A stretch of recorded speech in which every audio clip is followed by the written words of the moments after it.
మరోసారి ప్రజలను మోసం చేయడానికి రేవంత్ సర్కార్ ముందుకొస్తోందని బీఆర్ఎస్ పార్టీ జగదేవ్పూర్ మండల అధ్యక్షులు శ్రీనివాస్ గౌడ్, గజ్వేల్ మార్కెట్ మాజీ వైస్ చైర్మన్ ఉపేందర్ రెడ్డి ఆరోపించారు. జగదేవపూర్ మండలం కేంద్రంలో వారు మీడియా సమావేశం నిర్వహించారు. ఈ సందర్భంగా వారు మాట్లాడుతూ కాంగ్రెస్ ప్రభుత్వం ఏర్పడి సంవత్సరం గడిచాక స్థానిక సంస్థలు, మండల పరిషత్, జిల్లా పరిషత్ ఎన్నికలున్న సందర్భంగా ప్రజలకు ఇచ్చిన హామీలు నెరవేర్చడంలో విఫలమై వచ్చే ఎన్నికలలో ఓడిపోతే ప్రజలలో చులకన అయిపోతామని రేవంత్ రెడ్డి కాంగ్రెస్ ప్రభుత్వం జనవరి 26వ తేదీతో ప్రజలను మోసం చేయడానికి సిద్ధమైందన్నారు. ప్రజాపాలనలో రేషన్ కార్డుల కోసం అప్లికేషన్ పెట్టుకున్న ప్రతి ఒక్కరికి రేషన్ కార్డు ఇవ్వాలని డిమాండ్ చేశారు. కేవలం స్థానిక సంస్థల ఎన్నికల కోసం మరొకసారి ప్రజలను మోసం చేయడానికి ఊరికి 20 రేషన్ కార్డు లిస్టు ప్రకటించి చేతులు దులుపుకుంటామంటే ఊరుకోబోమని హెచ్చరించారు. ప్రజాపాలన అప్లికేషన్ పెట్టుకున్న ప్రతి ఒక్కరికి రేషన్ కార్డు ఇచ్చే వరకు పోరాడుతామని స్పష్టం చేశారు. ప్రజాపాలన పేరుతోటి ప్రజలను మరోసారి మోసం చేయడానికే ఈ రేవంత్ రెడ్డి ప్రభుత్వము ప్రజాపాలన పెట్టిర్రు. గతంలో తీసుకున్న అప్లికేషన్లు ఇప్పటివరకు ఏ హామీ కూడా అమలు చేయలేదు. 6 గ్యారెంటీల పేరుతోటి ప్రభుత్వం ఎక్కి అబద్ధాలు చెప్పి ప్రభుత్వం గద్దెరెక్కిన రేవంత్ రెడ్డి సంవత్సరం దాటిపోయినా కూడా ప్రజలకు చేసింది ఏం లేదు. ముఖ్యంగా గజ్వేల్ నియోజకవర్గానికి గతంలో కేసీఆర్ ముఖ్యమంత్రిగా ఉన్నప్పుడు వేల కోట్ల రూపాయలతో అభివృద్ధి చేసిండు. ఇప్పుడు సంవత్సరం దాటినా కూడా ₹1 ఒక డెవలప్మెంట్ చేసిన, ఒక శంకుస్థాపన చేసిన దాఖలు లేదు కాంగ్రెస్ పార్టీ ప్రభుత్వంది. ప్రజలు ఈ ప్రతిసారి అప్లికేషన్లు ఇవ్వడము, వాళ్ళని అయోమయం చేయడం తప్ప వాళ్ళకి లబ్ధి చేకూరింది ఏం లేదు. ఇందిరమ్మ ఇల్లు అని చెప్తున్నారు, అప్లికేషన్ తీసుకుంటారు. ఇప్పటి వరకు ఏ ఒక్కరిని కూడా బెనిఫిషియర్ను సెలెక్ట్ చేసింది లేదు. కాంగ్రెస్ ప్రభుత్వము అన్ని దొంగ హామీలు ఇచ్చి గద్దెనెక్కి సంవత్సరం గడిచిన రైతు బంధు ఇవ్వలేదు. రుణమాఫీ పూర్తిగా 2 లక్షల వరకు రుణమాఫీ ప్రతి ఒక్కరికి చేస్తామన్నారు. సగం మంది కూడా రుణమాఫీ కాలేదు. రైతులను నట్టండా ఉంచడం తప్ప రైతులను బాగు చేసింది ఈ ప్రభుత్వం ఏం లేదు. కేసీఆర్ హయాంలోనే రైతులకు సంతోషంగా రైతు డబ్బులు వడ్డనే పెట్టుబడికి అందినాయి. వ్యవసాయం అందుబాటులో ఉండడం వల్ల రైతులు బాగా చేశారు. ఇప్పుడు రైతులు కాంగ్రెస్ ప్రభుత్వం ఉంటేనే భయపడే పరిస్థితికి వచ్చింది. మళ్ళీ ఇప్పుడు కొత్తగా గ్రామ సభలు పెట్టి రేషన్ కార్డులు ఇస్తాము, ఇండ్లు ఇస్తాము, ఇవన్నీ చెప్తున్నారు.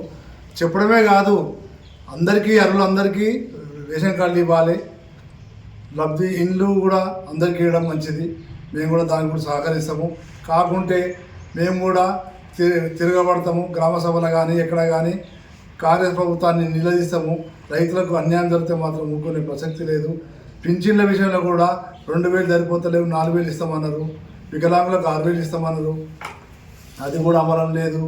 మళ్ళా కళ్యాణ లక్ష్మికి తులం బంగారముతో ఇస్తామని చెప్పిండు, తులం బంగారం కూడా లేదు. అవి కూడా సరిగా అమలు కావడం లేదు. ఇవి అలాంటి కాంగ్రెస్ ప్రభుత్వ డోకాజీ మాటలతోటి గద్దెనెక్కింది. అది తొందరలోనే కాంగ్రెస్ కూలడం ఖాయము. ఈ గ్రామ సభలు ఏమున్నా స్థానిక సంస్థలను దృష్టిలో పెట్టుకొని ఇండ్లు ఇస్తాము, రేషన్ కార్డులు ఇస్తాము, అన్ని ఇస్తామని పోయిన సంవత్సరం ఎలక్షన్లో ఎలా హామీలు ఇచ్చి గద్దెనెక్కిరు, ఇప్పుడు కూడా అలా గద్దెనెక్కచ్చు అని అనుకుంటున్నారు. కానీ ప్రజలు అట్లా ఏమీ కాంగ్రెస్ ప్రభుత్వానికి మద్దతు ఇచ్చే పరిస్థితి లేదు. ఇలాంటి వాటిని కూడా మేము కూడా బీఆర్ఎస్ పార్టీ అండగట్టడానికి సిద్ధంగా ఉన్నాము. ప్రతి ఒక్క హామీలను అమలుపరిచే వరకు మేము పోరాటం చేయడం సిద్ధంగా ఉన్నాం. ఈరోజు గవర్నమెంట్ మారి 13 నెలలు గడుస్తున్నప్పటికీ మీరు ఇచ్చినటువంటి హామీలు 6 హామీలల్లో ఒక్క హామీ కూడా నెరవేర్చకుండా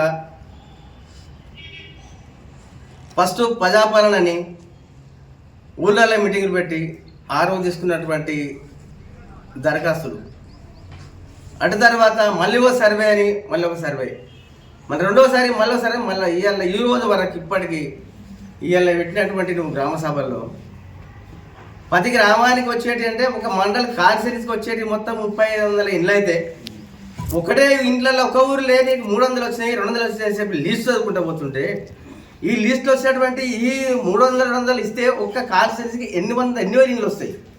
అంటే ఒక మండలానికి 10,000 ఇండ్లు రావాలి. చిన్న గ్రామాల్లో కూడా 300 ఇండ్లు వస్తున్నాయని చెప్పి అందరినీ ప్రతి ఒక్క నీ పేరు వచ్చింది నీ పేరు పేర్లదైనంత మాత్రం కూడా కాదు. అధికారులు కావచ్చు, నాయకులు కావచ్చు, ప్రతి ఒక్కరైనా మాట్లాడుతున్నారు కదా. లిస్ట్ వచ్చిందంటే రేషన్ కార్డులు వచ్చినాయి. ఆన్లైన్లో ఎప్పుడో చేసినా మేము ఆన్లైన్ చేసినాయి, అవే ఆన్లైన్ వచ్చినటువంటి రేషన్ కార్డు. ఒక రేషన్ కార్డు ఒక ఊళ్ళో 100 వచ్చాయి. మా అనుకుందాం ఒక్కొక్క ఊళ్ళో 100 చెప్పారు. అవన్నీ ఇచ్చి చేయాలి కానీ నేను అన్ని పేర్లు వచ్చాయని చెప్పి జనాన్ని మభ్యపెట్టడానికి తప్ప ఇంకోటి చేసింది ఏం లేదు. ఇవేమి రావు. వచ్చిన తర్వాత ఆ రోజు చేద్దాం, మాట్లాడదాం దాన్ని. ఎందుకంటే ఇప్పుడు సర్పంచ్ ఎలక్షన్ల కోసం, ఎంపీ ఎలక్షన్ల కోసం ప్రయత్నాలు చేసేందుకు ఇవన్నీ దొంగ హామీలతో బయటపడడు కాదు. నువ్వు అంటున్నావు చూడు, రైతు భరోసా అనేది మేము హామీలలో ఇవ్వలే, మేము మేనిఫెస్టోలో పెట్టలే.